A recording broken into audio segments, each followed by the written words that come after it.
What's good, sports family? We have a breaking news in the Detroit Tigers organization. Yes, they have pretty much signed Framber Valdez. Many of you guys may or may not know Valdez was one of the top pitchers out there in the free agency market, but for some reason teams didn't want to take a chance on him due to a certain something, which I'll explain to you in a little while. But this is the reason why the Tigers wanted to sign Valdez. Upgrade the starting rotation. Valdez is one of the most consistent and durable starting pitching on the free agent market. Over his career with the Houston Astros, he posted a strong ERA, strikeout total, including all-star season and a no-hitter. Next one, provide stability beyond Terry Skubal. There's uncertainty around Skubal's future, including contract negotiations and his possible departure after 2026. Adding Valdez gives Detroit a reliable top-of-the-rotation arm who can anchor the staff even if Skubal leaves. And the last one, compete for postseason now. Detroit is trying to stay competitive in the American League Central and making another playoff push. A veteran like Valdez improved their chances by giving them a legitimate number 2 starter along Skubal. So, in short, pretty much, the Tigers wanted Valdez because they needed a proven high-end starting pitching to boost their rotation and help sustain competitive success. And they paid him like one of the top pitchers out there. Now, I'm going to give you his stats. His stats from 2025, pretty much a 13-11 wins and loss, ERA 3.66, earned run average, 187 strikeouts, 192 innings pitched, WHIP 1.24, game start 31, and 31 total appearance, 31 start, strikeouts per 9 innings, 8.8.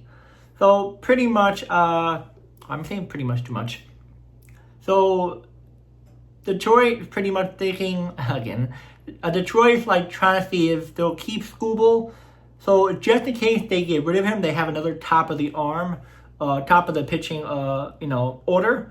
So if they get rid of Skubal, they're not like, oh man, we're not gonna make the playoffs. They have Framber just in case, he leaves or they trade him or whatever. And then the fact that if they do keep him, at least they got 2 dominant pitchers on top of the rotation, which is awesome. As you guys may or may not know, a lot of teams are having a hard time trying to get him. But for this right here, the Tigers agree with him to a 3-year, $115 million, which is about $38 million per year. And the deal also includes a opt-out after the second season, some deferred money plus the reported signing bonus. So his asking price was like really, really high, but the reason why teams didn't sign him, well, maybe they were talking to him, who knows? But the reason why they weren't on him like everyone else, like Kyle Schwarber and everyone else, is because he had an issue with the catchers last year, even before. If you've seen certain videos, the clips, it showed that the catcher wanted him to do a certain pitch and Valdez didn't agree with it, and it was a home run off of that. And so a lot of times he had an issue with the catchers, and teams didn't want to take a chance on him because they were like, yeah, we can sign him, he's a really good pitcher, but we're not trying to ruin the chemistry of the locker room and all that stuff. So that's why not a lot of teams wanted him.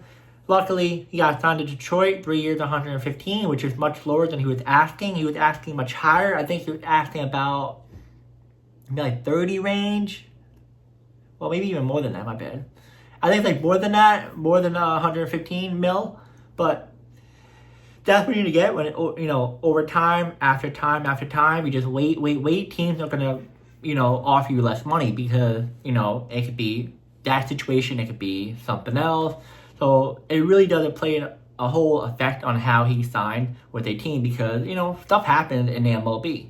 But yeah, I'll say that this is a interesting move. I thought the fact that Detroit would maybe give him a 1-year deal to test him out and to see how he does, but I think he doesn't really want that, as you guys already know. So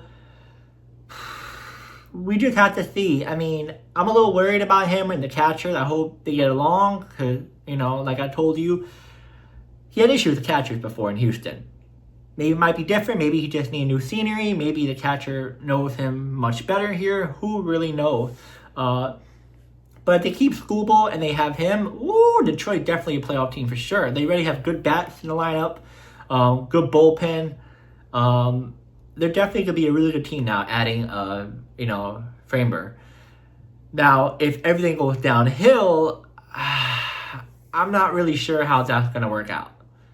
Might be traded, might be cut, who knows? Depends on how serious it goes in Detroit. But I don't think it'll go right away. It might take some time, maybe a year or two.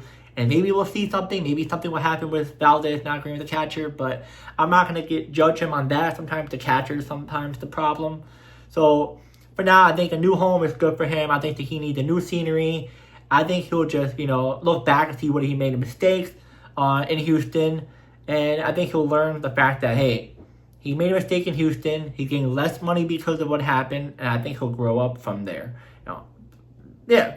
I don't really know. This is what I'm thinking. I'm not going to say this is what I really think happened because we're not there in the clubhouse. We had no idea. But yeah, guys, let me know in the comments who should have signed him, who should have not signed him, which is Detroit. And you think it's a good money or not such a good money for Valdez? Let me know in the comments. And I'll see you guys in the next video.